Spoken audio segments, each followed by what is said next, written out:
Check. Welcome back to Evil Scuba Diver. I want to talk about some Baby Keem. So we're going to do that because with the drop of Casino by Baby Keem, we have a new Baby Keem album in the discography subject to our judgment. To prepare for this little excursion over the past week, I've listened to all of Baby Keem's discography, some of the albums multiple times, really trying to get a good feel for where he was, who he was, where he is now, etc. I was kind of just building myself up for Casino to get a lot of context, and now I feel like I'm at a very good place to spew some opinions on the internet in regards to Mr. Keemster. So at number 4, the fourth best Baby Keem album is going to be The Sound of Bad Habit. This was his first excursion. I really wasn't expecting much, but I actually got a first debut album that kind of packed a fun, silly, quirky punch. There's a lot of personality in this thing, and it really shows up like from the beginning that Keem was a personality rapper at the forefront. He's not here to get lyrical, spiritual, maybe even possibly miracle. No, he's here to get goofy. He's here to get kind of zany with it, kind of funny, and off the bat you can tell he knows his voice, he knows his sound. It really just comes down to execution. So out of these 4 albums, the execution just wasn't the best. It could have just been the songs weren't really striking enough. It could have been like the album itself is only 20 minutes, it kind of comes and goes, but all the Keem-isms from the start are right here. There's like the inflections, the really goofy sort of the way he's presenting his flows, like I am Baby Keem, you do not know me. At the very start, he's got an ear for not taking himself too seriously. Like that's still present on the very first iteration of Baby Keem stuff. He was never trying to be hard. He was never trying to be anything other than himself, which I can really appreciate going back to his first work. And the one thing that caught me off guard the most was the production. For like a 2018 debut release, some of the beats on here are genuinely very avant-garde. Like they hold up in 2026 as something that like catches my ears in a very interesting way. He's definitely picking beats that have like a little bit of a edge to them, a quirk to them, something that's not exactly your cut and dry splice filler, rap caviar filler, whatever. Like you can tell off the bat he really kind of wanted to differentiate himself and his sound like holistically, not just his voice, not just his personality, but the beats he chose, and that is much appreciated, man. I liked listening to the beats on this thing. The second track of The Sound of Bad Habit, just a lot of texture. Like there's a lot of texture in the samples he chooses for his debut sort of release, which is, you know, much appreciated. I say much appreciated a lot, but it's true. I do appreciate it to a much degree, and there's not really too many cons about this project other than the fact that it's like the first one, so there's room to grow. But apart from a few moments where like the ad-libs or the mix is a little bit too whack, stuff is a little bit too loud, too off, everything you're getting here is really concise. It's really hitting. The Sound of Bad Habit, it actually has a full cohesive sound to it, and it's not bad. Like for a first release, this dude is hitting the ground running. Like take any song off The Sound of Bad Habit, clean it up a little bit, engineer it a little bit more, and it could be on Die For My Bitch easily. And Die For My Bitch, I don't like saying that album title out loud when my face is attached to something, but I have sunglasses on, so it doesn't count, right? But I am sort of LARPing like a pseudo-journalist position when I talk about these Baby Keem albums, so hopefully God and you, the viewer at home, can forgive me for indulging in such crass language that has no place being on planet Earth at all. But that's The Sound of Bad Habit. Pretty chill, pretty short, literally just getting the gears turning, getting the water flowing. Number three spot, the third best Baby Keem album, Casino. Yeah, man, this thing just came out, but I want to kind of break down why I think it's number 3 and not any higher on here, because some people might take that as sacrilege. Some people might take the fact that it's not at least number 2 as like sacrilege. No, that's not what I'm getting at here. There's a reason I'm saying this is the third best Baby Keem album. It's because all of his albums are pretty good. Like there's none that really fall off at all. He knows who he is. He has a really cool inflection, a really cool sound, a really cool energy. His beat selection is phenomenal, and the Casino is just the one that I'm a bit kerfuffled on the most, because it doesn't have the emotional highs of the Melodic Blue, but it doesn't have like the super zany, focused personality of Die For My Bitch, and instead we get sort of like a maturity album. This is Baby Keem going kind of mature mode on us. His vocals are a lot better. His vocals are a lot deeper. You can tell this dude is like aged and like seen stuff and experienced stuff in life. Like when I heard the first song off of Casino, I was like, oh shit, it's just like Baby Keem with a beard or something. You know what I mean? Like it doesn't feel like the same person who made the Melodic Blue. But to an extent, that's to be expected, because, you know, it's been what, like 5 years since the Melodic Blue, 2021. Yeah, so he has changed holistically as a person. I just feel like for a 37-minute album, we didn't really get the full picture of the change, because if that's what this album is trying to be, it's sort of like a reflection. It's like there's a lot of lyrics on here talking about his home, his upbringing, how his uncle sold his Xbox to buy crack. He's from the streets where he'd go to Popeyes after school. That was on the Range Brothers song, not on this album, but you know what I mean. He's talking about this whole like sort of upbringing of his. Highway 95 Part 2, beautiful song, really interesting instrumental. He's he's talking about his past. He's talking about growing up, walking down the highway, etc., walking under the highway. A lot of reflection on this album, and the fact the album is called Casino and he's in the position he's in, it feels like a reflection on success. Like he won the lottery. Like he's no longer in the slums. He's no longer in the hood, so to speak. He has fully translated the Baby Keem persona into a career that actualizes him and gives him money and gives him fame. And he talks about the struggles with that. He talks about the good and the bad that comes with that. The good is that he won the lottery, obviously, casino, cha-ching, but the bad is that, he's spending money on cars he probably doesn't even want. He reflects on this in the first track. He's like, I've been like spending way too much money on things that really don't bring me any joy, but I just do it because I can. Like he's kind of very honest with it, but in a way that's like almost like demeaning to himself. Like, damn, like I wish I didn't really have this vice within me, but I can't deny that this is kind of part of who I am. Also, on the topic of maturity and reflection and stuff like that, Baby Keem's voice has expanded so much. The songs where he's singing, he's actually singing. There's no that fake pitch shit. There's none of that like kind of warbly, like off, like awkward Baby Keem stuff they leaned into in his past works. That worked because he was so zany with his production and his, inflection style. But here he's like polished. It's like he like put on a tie and like a suit for us to make this album or something. Every inflection doesn't even sound like Melodyne, doesn't sound like auto-tune. It sounds like he's just evolving his voice. It sounds like he really is putting care and attention into the performance he's giving people with his audio. He's making audio for us and he wants it to be good. It's a clean Baby Keem. It's something I respect. Like he put the effort in to really give us his best of his best. But there's also something to say that like the awkward, meek Baby Keem with his inflections was kind of something I enjoyed a bit more on albums like Die For My Bitch and The Melodic Blue. You know what I mean? Like that's kind of a staple of his personality, but as he's maturing, it seems like he's kind of growing away from that. I'm not like hating or anything. I'm just noticing it. And I'm noticing the trend with Open Arms. I think this is kind of cool. You know what I mean? I like the fact that he's evolving in a way I wasn't expecting. Also, speak of evolution with the production style on this thing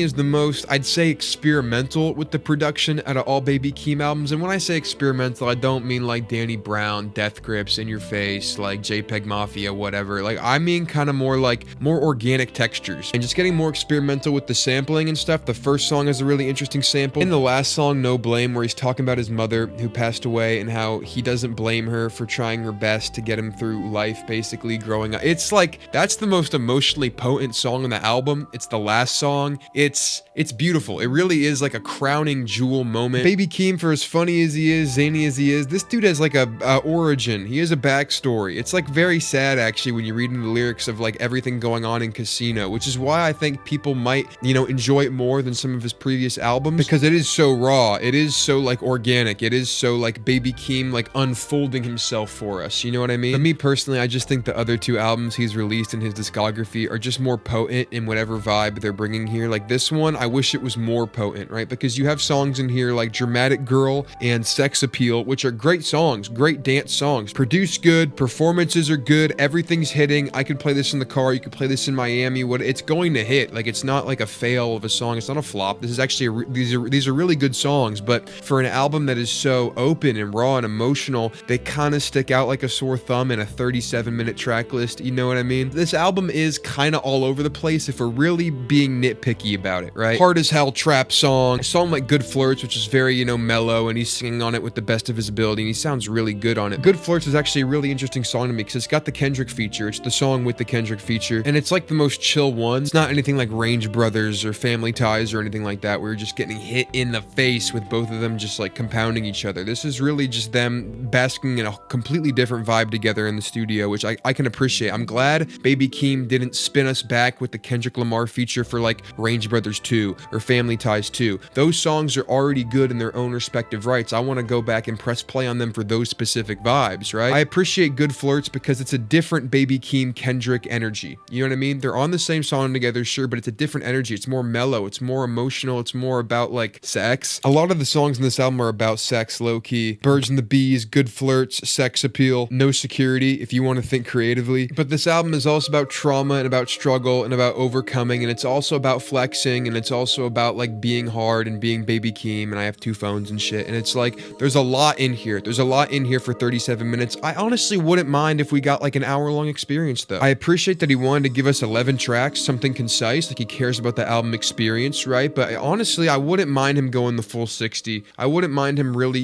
sort of fleshing all of these experiments out, because it feels like a bunch of different like, ideas sort of swirling around in the blender blender here for 37 minutes, and then you kind of get out of it and you're like, whoa, that was short, that was a lot. I'm not sure I really fully grasp on anything in the way I should have, you know what I mean? Me personally, I wouldn't mind if we got 4 or 5 more songs in this thing, if they were like either more dance centric, flex centric, whatever, if they were more introspective centric, like you know, like No Security, like No Blame, Highway 95. If we got that, I'd be fine with that. I don't care if you extend the runtime out. You've been gone for 5 years. I want to know what's on your mind, and obviously he's done a lot of work vocally and production wise. Stuff has changed as well, so it's like I would not mind getting more of that. You know, I'm kind of looking at the Charmander to Charmeleon right now. It's like, holy shit, dude, I want more Charmeleon before we get to Charizard. You know what I mean? Hopefully he drops a little bit more in the next couple of years. But that's my thoughts on Casino so far. It can flex, it's reflective, it's sensual, it's sweet. It does all of them really well, but it does them all of them really well in a very short package. So you only get like a little bit of something being done really well until you're thrust into the next idea, and then the next one. You kind of come out feeling like you've been run through a blender. But I had a good time with it. It's at number 3. Let's stop talking about it. Let's go to number 2. Die for My Bitch by Baby Keem. This one is just addicting. This is like his Die Lit almost. This is just like vibes. This is like punk rock. I don't care what you think of me vibes. I'm funny. I'm Baby Keem. I have 2 phones. I will die for my bitch.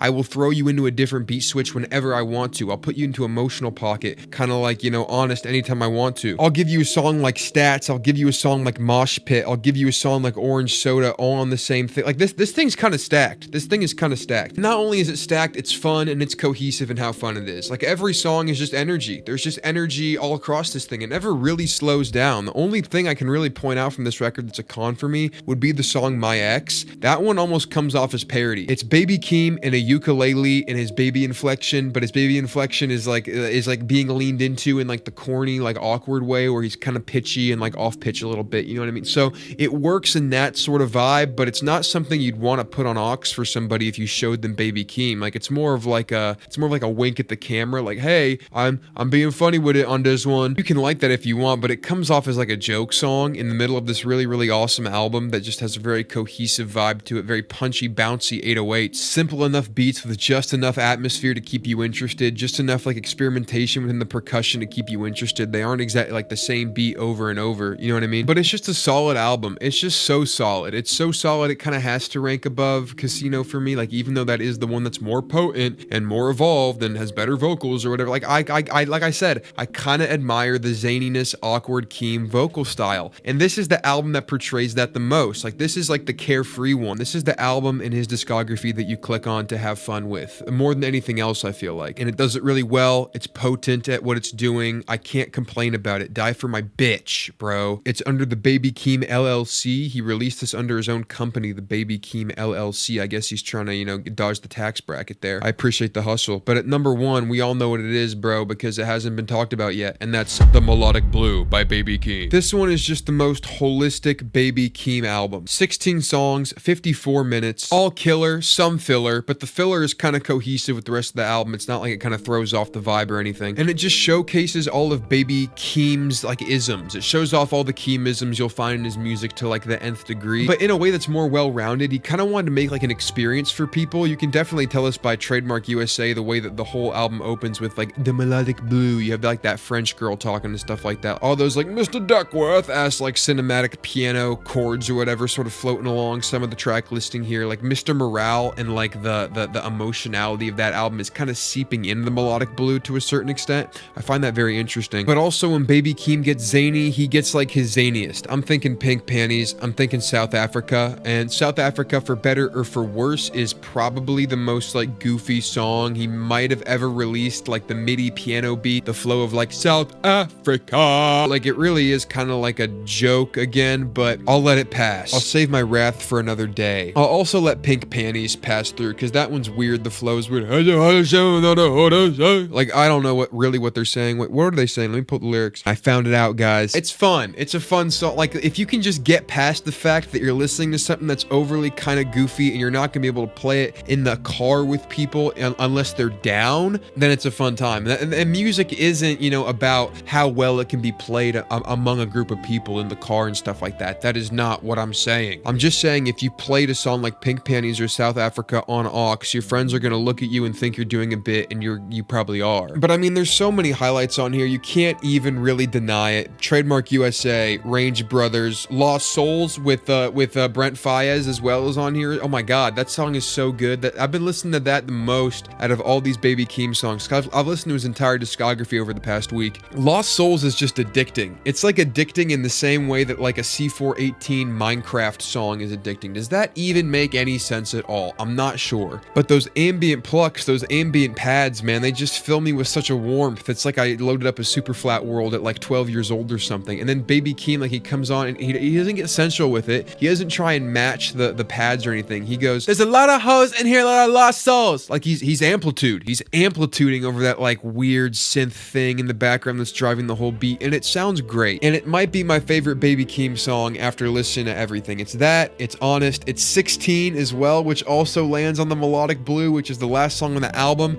So much cool production on here. It sounds like kind of a Blood Orange song. Kind of sounds like Feel No Ways by Drake a little bit. I think the Melodic Blue and Views by Drake low-key kind of have some overlap here. They kind of give me some cross-pollination with the vibes. Like if they were in a Venn diagram, there is definitely a certain aesthetic in that little middle oval there that stands out to me, and that's on songs like 16. 16 is just so good. I just love that song so much. Don't you think about you and I remember when that song came out in 2021 and everybody was talking about it. Everybody loved it. I remember I couldn't get behind it. I was like, why do you guys like this? This is so basic. This is like commercial. I was looking for something like I was on my experimental shit at the time. I was probably freaking out about JPEG Mafia, Danny Brown scaring the host. Oh my god, he sampled a Japanese advertisement. But no, 16, the 16th song of Melodic Blue is beautiful. I mean, I wish I was more cultured back then listening to music. I mean, I was, but I couldn't appreciate the simple stuff. I feel like as I get older, I can appreciate the simplicity of a vibe because even the simplest of vibes had to be curated to be that potent. You know what I mean? So I really do mess with 16. Also, Scars, track 11 is really cool because that beat's so wild. It sounds like something off of 808s and Heartbreak. It probably was inspired by 808s and Heartbreak. And that whole song just gallops. It's just like this valiant galloping. I mess with it, man. I really mess with it. I think he knew what he was doing on this album to a very potent degree. I also think it's his best album cover. Maybe Die For My Bitch though. Die For My Bitch is like hilarious kind of Keem, and Melodic Blue is sort of like emotional Keem. Like those two sides of him in album covers. And just to wrap it up, man, so much of the stuff just works right. Like this album is just really good. It's his most experiential. It feels like his big budget one. It feels like the feature film. You know what I mean? The quintessential Baby Keem album to put somebody onto before they venture into the depths of his discography. I mean, that or Die For My Bitch. If they're feeling zany, give them Die For My Bitch. If they're feeling a little bit sad, a little bit blue, if you will, give him Melodic Blue. But that's my ranking. Melodic Blue at number 1, man. It won it all, objectively, across all opinions, across everybody in the world. Melodic Blue is the best one. And I'm glad we finally got to the bottom of it, and I could finally make the video that ends the discourse on the discography of Baby Keem forever. But yeah, thanks for watching. Thanks for sticking around, listening to me yap a little bit. Comment something. Don't like the video. Don't subscribe. You don't really need to do all that. I'll find a way to get those some other way. But if you could comment, that just makes me feel good. I like when people comment on my stuff because it's like, oh shit, like they actually like watched and like they're interacting and like there's a personality behind that like and subscribe. That's crazy. So if you want to do that, feel free to give me some dopamine. It costs you nothing except your time. It costs you nothing except your... That's it though. Thanks for tuning in. Hopefully you enjoyed the B-roll. We're out of here. I'm gonna press stop recording, but I appreciate you. I appreciate you so much. Have a good one.